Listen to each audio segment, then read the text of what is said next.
It's okay.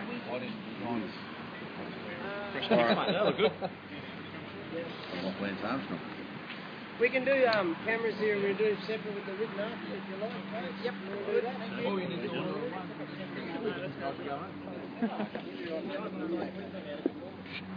He just got drilled on his lubricate course.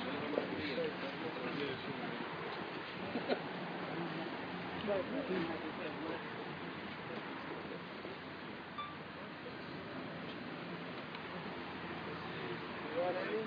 Sweet. Everyone good cameras? Yep. Just pull back a touch more closer there. Okay. Cam, Paul Gallen a little earlier this morning said he isn't exactly feeling as confident as you'd probably imagine a Blues Origin captain to say. After 7 years of losing, after 7 years of winning, are you confident going into this week? Oh, yeah, absolutely very confident. We've got a great football club once again, and preparation has been a little bit disrupted this week. It's been pretty good when we've had field sessions, when we've had our meetings. It's been quite thorough, but we're confident of why we can attend this weekend. I've had a early and it's a couple of days, so we're almost at the time, but as far as we're concerned,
we're lucky we've got Justin in the there that's played all week and he's playing really well. So if he doesn't come up, if Darius doesn't come up,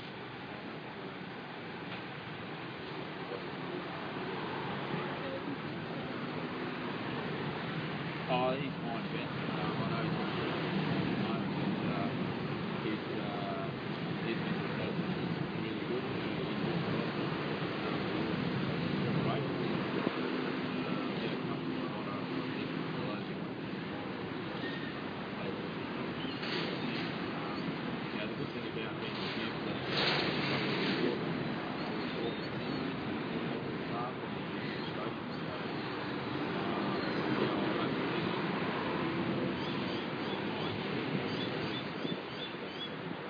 Cam, New South Wales. There's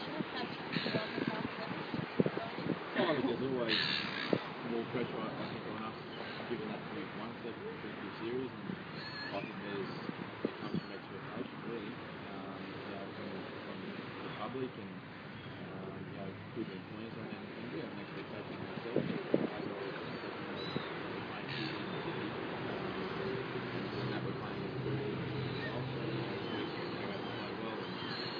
So it is a little bit of pressure, but we've handled that in the past really well. And, we've got some experienced players on the side that have been around for a long time and been a part of this great side for a long time. So I think we'll go and handle that pressure.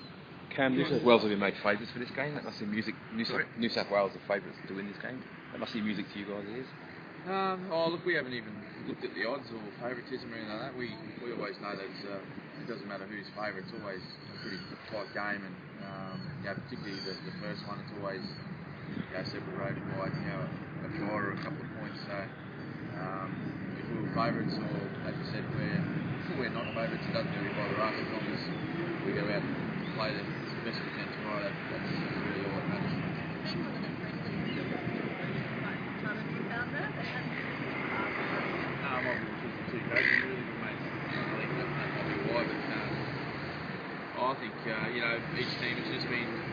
concentrating on their own preparation. Maybe that's why there's been too much played out in the media. And I think it's good, everyone's just worried about the game at hand. And,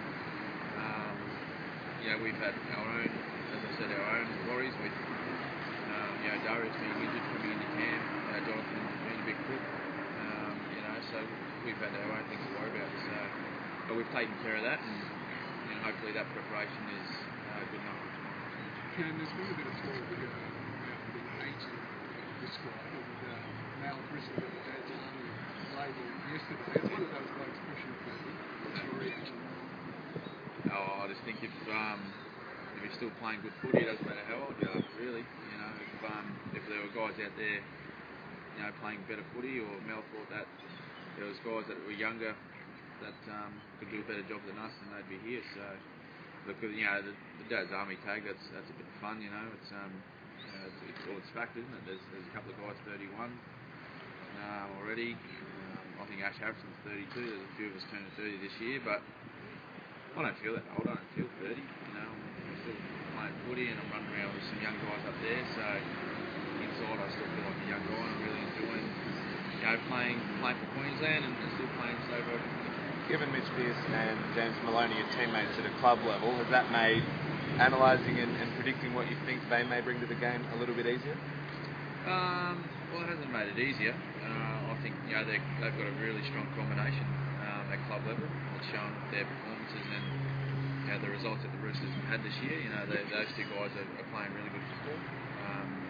I think if you look at our side, the combinations that we have, myself and Billy Slater and Cooper Cronk, that only makes a team stronger, I believe. So we've had a bit of a look at their halves pairings and the style of footy they play and what we need to do to try and minimise the impact they have on the game tomorrow. They'll also have that in the back row as well. You'll have Fafita, Lewis, Gallen, teammates. Does that make them more dangerous? Oh, look, I think they understand each other's game really well, and we know what those three guys are going to bring to the game. They're aggressive ball runners.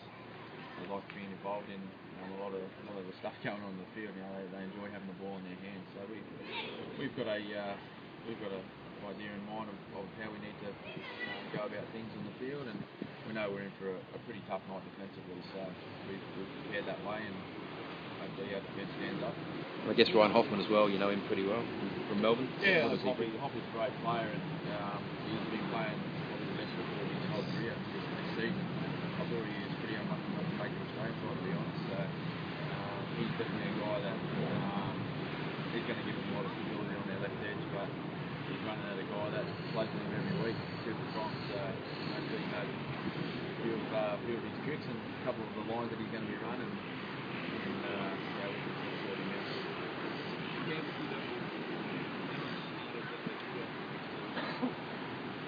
It's always harder when you lose the first one. We've only got 3 games, but we're not thinking about that. We're not thinking about losing or what's going to happen if we're 1-0 down. We're thinking about getting out there and playing our best football tomorrow. If we do that, then I believe that we'll really do something in the game. You look at last year, possibly the worst series we've played overall as a team. We had a 7 series. We still won. So for us it's about making sure that we play our best game straight up. We need to do that. We've learned from the past that it's sort of hard when you lose the first one and trying to make up in the last 2, particularly when you're playing 2 down in Sydney. So that's definitely hard, but we're not thinking about the next game. We're just worried about playing well in this week.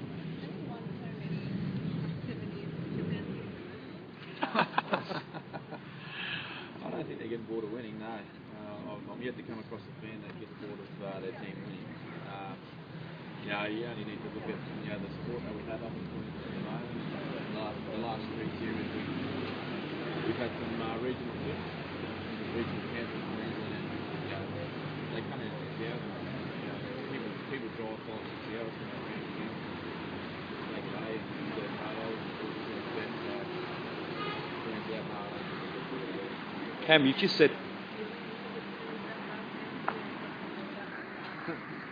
Cam, you've just said last year was the worst performance you guys as a team in the 7 you've won. New South Wales are claiming that was the best they played. Yeah. That must give you confidence that even though you weren't at your best, you beat them when they were at their best. Yeah, well, in a way it does give us confidence knowing that we didn't play so well but still won the series. I know there was only a field goal that separated the teams in the end, but game 1 was a little well off the mark there. Game 2 we improved a little bit in Sydney, but the Blues, they were very good that night and they took care of us. But we saved our best for last. That was in Brisbane. So we spoke about making sure that we're not warming into this series. We're starting out, flat out, from this first game, and we know we need to do that because we don't have the luxury of 2 home games. We've got to play 2 down in Sydney, and it's always tough playing down here. Cam, so many rule changes this year. Charles been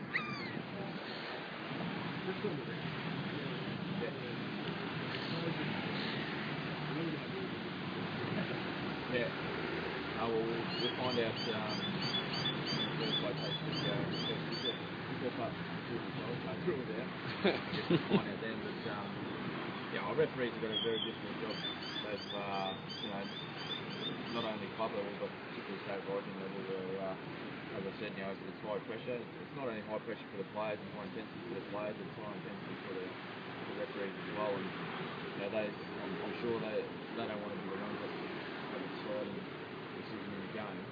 They want to let the game play out and let the teams make the decision on who wins. The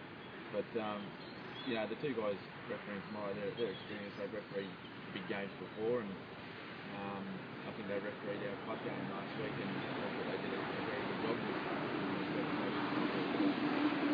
Look, as long as it's refereed the same for both teams. Cam, Gordy made history when he called Harrigan a cheat. Have you ever been to that point where you think, oh my gosh, I'm so frustrated with you right now? And then how do you contain yourself and then keep a lid on JT?